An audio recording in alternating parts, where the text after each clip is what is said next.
미국 증시의 분위기를 생생하게 전해드립니다. 이항영의 월가이드 시간, MTN 이항영 전문위원님과 함께합니다. 안녕하세요. 네, 지난 금요일 산타가 이미 다녀간 건가요? 네, 3대 지수 일제히 사상 최고치를 경신한 채 마감을 했습니다. 일단 지표가 좋지 않았지만 부양책 기대감에 일제히 올라준 모습이었는데요. 주간 기준으로도 모두 상승한 채 마감을 했죠. 맞습니다. 다우지수, S&P 500, 나스닥 모두 사상 최고가로 일단 깔끔하게 마감되는 모습이었고요. 러셀 2000이 약간 사상 최고 약간 못 미치는 그 정도였다고 이해하시면 되겠습니다. 그러다 보니 4대 지수의 흐름을 보면 최근 1년 동안 거의 40%, 나스닥은 45%까지 올라가는 모습 보여주었고요. S&P 500대도 10% 후반대까지 올라갔습니다. 러셀 2000이 계속 부진하다가 최근 한 달 동안 11월에 워낙 20%는 올라가면서요. S&P 500 상승에 거의 버금가는 상승률을 기록했고요. 최근 한 일주는 상대적으로 약간 좀 쉬어가는 모습을 보여줬던 것이 러셀 2000이 되겠습니다. 유가가 다시 추가적인 상승세를 조금씩 보여주면서 이제 46달러를 다시 달아냈거든요. 그러다 보니 에너지 섹터의 상승폭이 무려 5%가 넘는, 즉 11개 섹터 중에서 가장 강한 모습을 보인 것은 지난 주말에 에너지 섹터였습니다. 잠시 후에 또 얘기를 또 자세히 하겠지만 지표 자체 가장 기다렸던 지표는 역시 고용보고서인데요. 고용보고서 좋지 않게 나왔죠. 물론 저희가 예상했던 수준에서 그렇게 벗어나지는 않았는데요. 여하튼 경기 부양 오히려 그러다 보니 경기 부양 측이 오히려 빨라질 수 있다라는 압박을 받는 거죠. 그런 것들이 오히려 주가의 상승 요인이었습니다. 바이든 당선자가 그날 하루에 CNN과 인터뷰를 단독으로 했었고요. 그 이후에는 모든 언론과 같이 하는 두 번의 인터뷰를 통해서도 계속해서 부양책을 얘기를 했습니다. 펠로시 하원 의장과 맥코넬 공화당 상원 원내대표 모두 부양책 합의에 대한 기대감을 얘기했습니다. 고용지표 자체는 시장에 부정적인 것이 보면 맞지만 오히려 말씀드렸다시피 경기 부양책의 합의에 속도가 낼 것이라는 기대감이죠. 특히 바이든 대통령 당선인이 이 고용지표가 나온 다음에 했던 인터뷰의 그 기자회견에서 이 상황은 긴급한 조치를 요구한다면서 부양책 타결을 요구를 했습니다. 물론 일부에서는 직접적으로 인터뷰를 하면서 맥코넬 상원의원과 만났냐 얘기했더니 그에 대해서 즉답은 피했지만 늘 하는 얘기죠. 정치인이기 때문에 좋은 관계를 유지하고 있고 좋은 방향으로 나갈 것이다. 그런 얘기를 하면서 기대감을 고무시킨 건 분명합니다.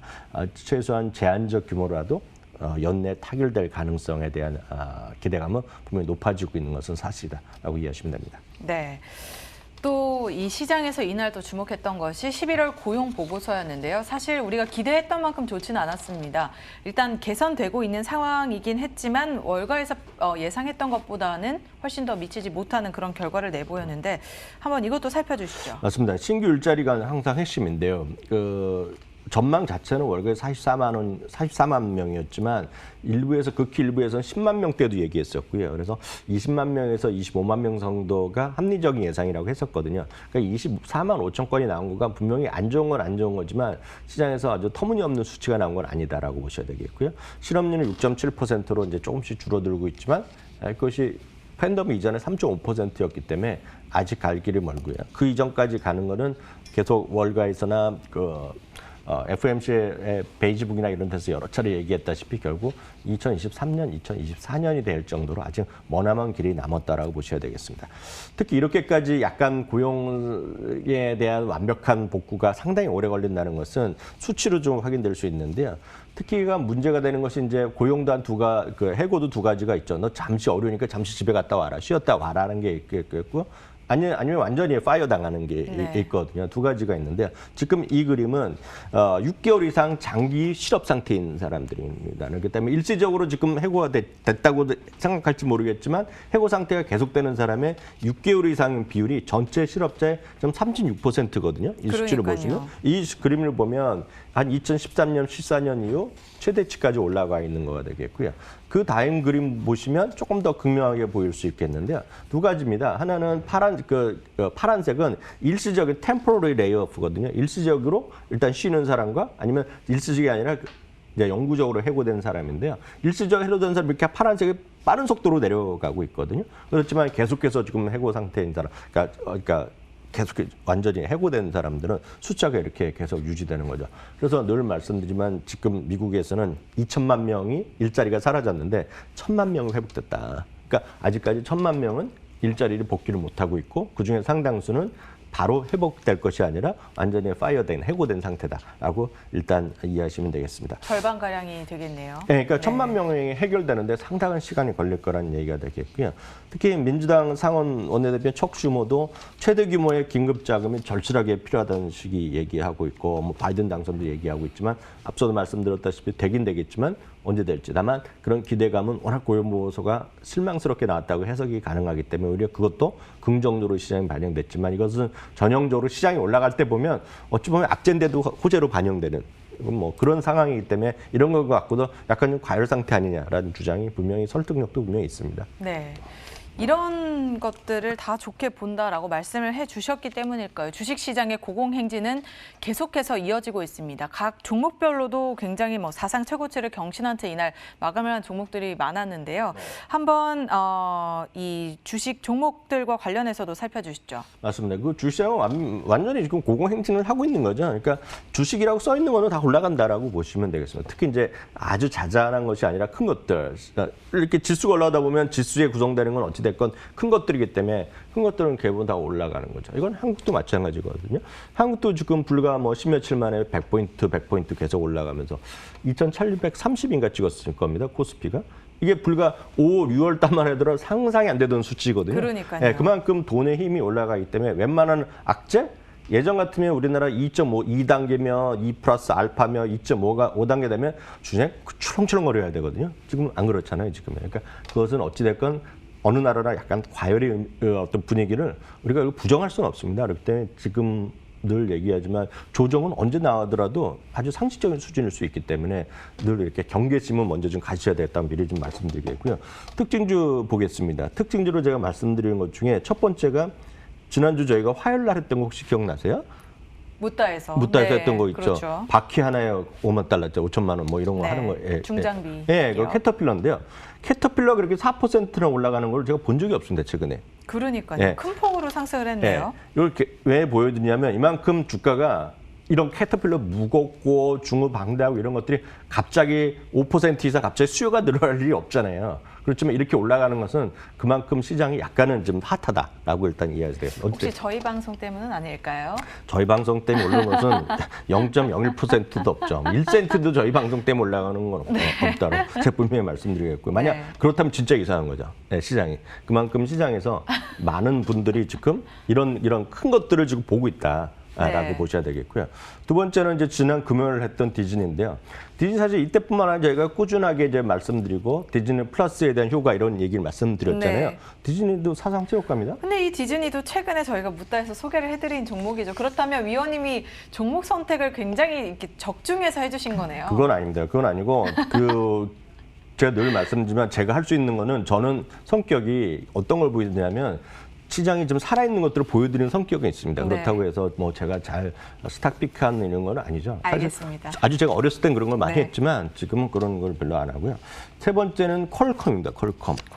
퀄컴은 5G의 대표 주자라고 말씀드렸고요. 저희가 지난주에 월요일 날 이런 얘기를 했었잖아요. 월요일 날, 화요일 날 모건 스탠리에서 지금 5G를 얘기하면서 그러면서 지금 향후 1년 동안 제일 많이 1년 동안에 보면 앞으로 스마트폰을 바꾸겠다는 사람이 중국 사람은 무려 78% 그리고 미국 사람은 56% 이게 뭐 사상 최대 수준이 낮다고 했을 때 제가 그 다음날 모건 스탠리에서 애플 거 제외하고 제일 탑픽으로 10개 했는데 그중에 탑이 퀄컴이잖아요. 네. 그러니까 퀄컴 5G의 지금 전 세계 대표 주자고 이게 분명하거든요. 그러니까 그런 것 때문에 올랐을지 모르지만 이것 역시 5%가 올라갈 정도로 시장이 핫한 겁니다. 지금 퀄컴도 좋겠죠. 좋지만 시장이 핫한 상태다라고 이해하셔야 되겠고 그럼 예를 들어서 그러면 안 되겠죠. 3% 떨어진다고 이상하냐? 절대 그렇지 않습니다. 그래서 늘 타이밍을 재서는 주식 투자에서 답이 별로 없다. 물론 투자와 어떤 타이밍, 투자와 어떤 매매 정답은 없지만 지금 매매에 너무 집중하다 보면 겁나서도 못 사고 조금 차익 실현하고 딴 거 떨어진 걸 찾다 보면 떨어진 건 잘 안 오릅니다. 지금 강한 것들이 올라가는 그런 시장을 보셔야 되겠고요. 또 하나 이제 말씀드리면 또 사상치 효과가 되겠는데요. 수많은 사람이 배송을 하지 않습니까? 그리고 수많은 사람이 빨리 받기를 원하잖아요. 빨리 받기 원하는 거 대표적인 것은 페덱스죠. 그렇죠. 페덱스도 사상치 효과라고 보셔야 되겠고요. 다음은 저희가 이제 내년도에 가장 주목할 만한 이커머스 분야에서도 지금 소셜 미디어에 주목해야 된다 말씀드렸고요. 소셜 미디어 중에서도 이제 제대로 한번 광고도 시작하고 이커머스도 하는 거가 두 개가 있습니다 지금. 네. 하나가 스냅이고 또 하나가 핀터레스트입니다. 핀터레스트. 많은 분들이 저희가 이제 방송에서 제가 핀터레스트는 자주 소개를 안 했습니다. 제가 네. 한 번도. 왜 안 하냐면 제가 핀터레스트까지는 잘 안 쓰거든요. 핀터레스트는 좀 젊은 여성분들 그리고 사진 좋아하시는 분들이 하는데 나중에 보시면 아시겠지만 핀터레스트에도 직접 쇼핑몰로 많이 갑니다. 지금 그런 쪽으로 많이 제가 유도하는 걸로 알고 있고 그런 광고 시장이 뜨고 있거든요. 스냅 핀터레스트 사상체육 갑니다. 지금. 제가 내년에 아마 상당히 주목하는 것들이 저는 소셜 미디어인데 그 두 개가 스냅이랑 핀터레스트라고 보고 있거든요. 그러니까 네. 그런 것 좀 보셔야 되겠고요. 이 주식은 뭐 말씀 안 드려도 여러 번 일부에서 뭐 제가 엄청 좋아한다고 얘기하는데 제가 좋아하는 거랑은 상관없이 시장에서는 너무나 명확한 겁니다. 시장이 커지는데 점유율이 커지는 거 그런 쪽에 상당 10배거란 게 나오는데 블랙락이죠. 그날 지난 금요일에 약간 떨어졌지만 이거 사상치 효과 계속 가고 있고요. 이것도 역시 저희가 금요일 날도 목요일 날인가 소개해드렸는데 별다방이요. 별다방. 별다방 그러네요. 또 네. 사상치 효과를 갔습니다. 뭐 특별한 이유가 있었나요? 저도 스타벅스 관련한 기사를 보긴 했는데. 엊그저께 이제 그거 말씀하셨잖아요. 네. 이제 스티커를 받아갖고 그렇죠. 이벤트 해갖고 프리퀀시. 쿠폰 받아갖고 다이어리 하는데 근데 제가 생각해봤을 때 네. 미국에서는 이런 행사를 하지 않았던 걸로 기억하거든요. 우리나라가 좀 심하죠. 네. 사뭇 심하지만 미국은 오히려 그 외의 제품들을 많이 사네. 머그컵 갖고 모으고 그렇죠. 그 안에서 수많은 그 안에서 커피를 또 사는 사람 있지 않습니까? 크리스마스 선물하기 딱 좋습니다. 그렇죠. 그리고 네. 흔히 얘기해도 기프트 카드가 가장 활발한 거가 아마존이랑 스타벅스 카드 뭐 이런 거이기 때문에요. 그런 것들에 대한 하나의 뭐 트렌드라고 할까요? 네. 그런 흐름으로 이해하시면 되겠습니다. 네, 굉장히 여러 가지 종목들이 사상 최고치를 경신한 채 마감을 한 것을 확인할 수 있었습니다. 자, 내년에 주목할 만한 투자 트렌드 중에 그 중에 하나로 배당주의 부활을 꼽을 수 있다라고 말씀을 해주셨는데요. 배당주라 하면 대표적으로 어떤 기업들이 있었을까요? 네, 이 부분은 여러분 좀 주목을 하셔야 되겠는데요. 앞서 이제 제가 여러 차례 말씀드린 기억이 있는데 지금 시장에서 하나의 그런 어떤 경제적인 트렌드요. 주식시장이나 상관없이 상업적인 그런 비즈니스상에서는 이커머스가 가장 중요한 여전히 내년의 테마입니다. 그래서 이커머스는 많은 분들이 이미 하고 있다고 생각하는 것이 아니라 이커머스는 시작도 안 했다는 게 저는 핵심 키워드라고 보고 있고요. 그런 관점에서 스냅이나 핀터레스트 같은 것들도 여러분들이 좀 관심 갖고 스타디를 한번 해보시면 공부를 해보시면 흥미로운 부분들 많이 찾을 수 있다는 얘기하는데요. 또 하나가 제가 봤을 때 내년도에는 배당주에 대한 부활이 충분히 논리적으로 설득이 가능하다는 것인데요. 왜냐하면요. 그림부터 보여드리면 2019년 올해부터 해서 작년 올해뿐만 아니라 2000년도 이후에 어떤 하나의 추세인데 이게 뭐냐면 배당컷이라는 것은 배당하다가 배당을 줄인 기업입니다. 네. 예를 들어 주당 1달러 주다가 주당 0.5달러 50센트로 줄였거나 아니면 배당을 아예 서스펜션했어요. 배당을 아예 안 준 기업입니다. 그 기업의 숫자가 지금 오른쪽에 그 바 그래프인데 하나는 두 가지입니다. 중지한 거나 서스펜션한 건데 서스펜션한 건 어떤 기업들이냐면 은행들 있죠. 네. 미국의 모든 은행들을 SEC에서 올해는 자사주도 하지 말고 배당도 하지 말라 그랬습니다. 그래서 아직 못 주고 있는 거 다 이런 데 해당되고요. 보잉 같은 경우 있죠.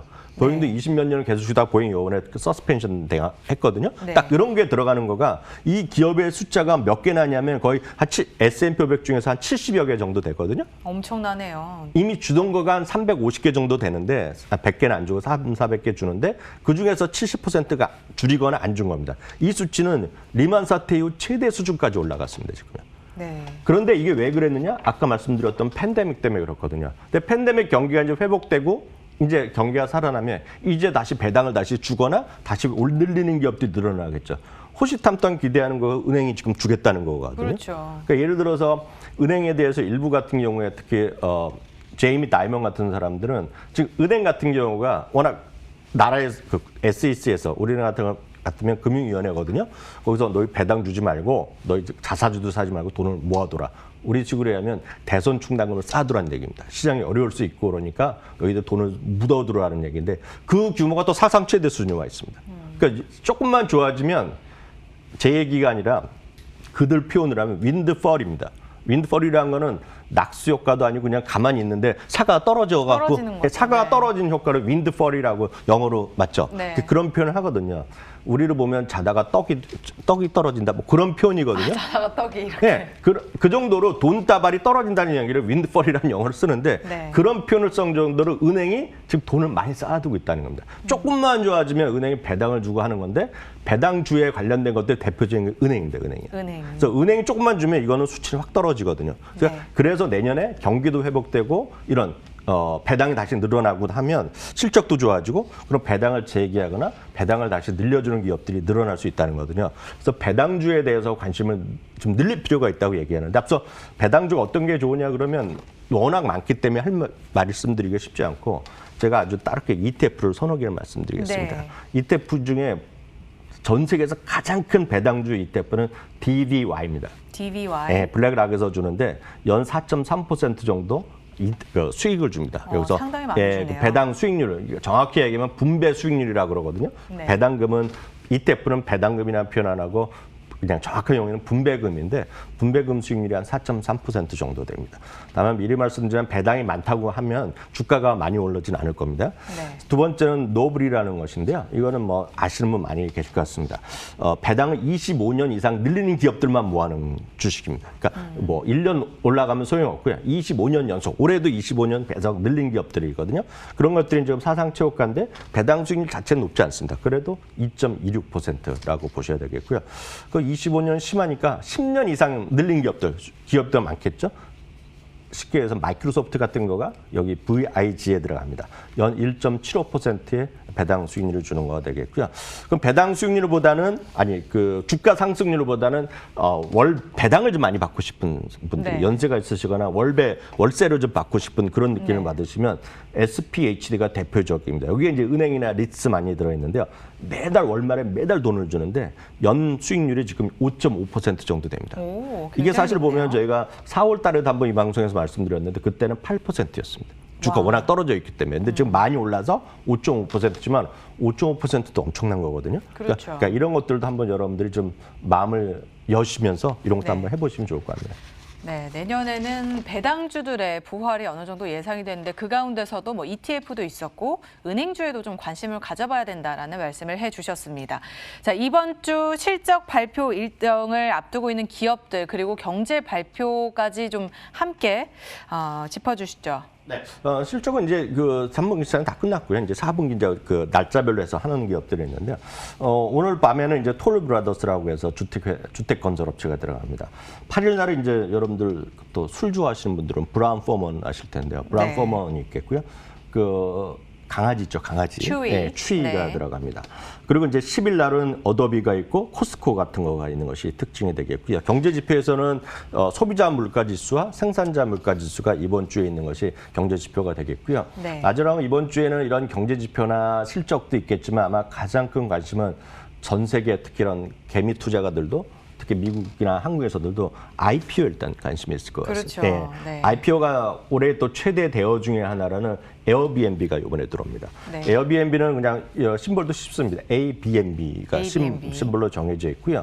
10일부터 거래가 시작됩니다. 10일이요. 미국 시간 10일부터 거래가 시작되는데 한국 시간으로는 금요일 정도 되겠네요. 네. 주간사가 제시하고 있는 회사 측에서 바라보는 거는 주당 44에서 50달러가 되겠고 이러면 시가총액은 350억 달러 정도 전후평가 예상 나올 텐데 이후에 주가는 상당히 올라갈 가능성을 배제할 수 없습니다. 올해는 워낙 재미없었지만 사실 2, 3년 전만 하더라도 일부에서는 에어비앤비가 향후 시가총액 1위가 될 수 있는 그런 기업일 정도로 상당히 관심이 많았던 건데 저는 하여튼 경기가 회복되면 일산으로 돌아가면 저는 비행기 회사보다 우버 이런 거 호텔보다 이런 에어비앤비가 공유 경제하는. 예, 네. 쉽게 해서 에어비앤비의 지금 시가총액이 350억 달러 나오면 이런 아시는 분 계시겠죠. 호텔 체인 있죠. 네. 호텔 체인 중에서 시가총액 가장 큰 거가 메리엇입니다. 매일. 예, 메리엇 호텔인데 그것보다 시가총액이 큽니다 지금 이게. 오. 그러니까 그 정도로 지금 높게 평가를 받을 수도 있다라는 거 보여야 되겠고요. 나중에 기회 되면 또 좀 더 자세히 얘기해드리겠고요.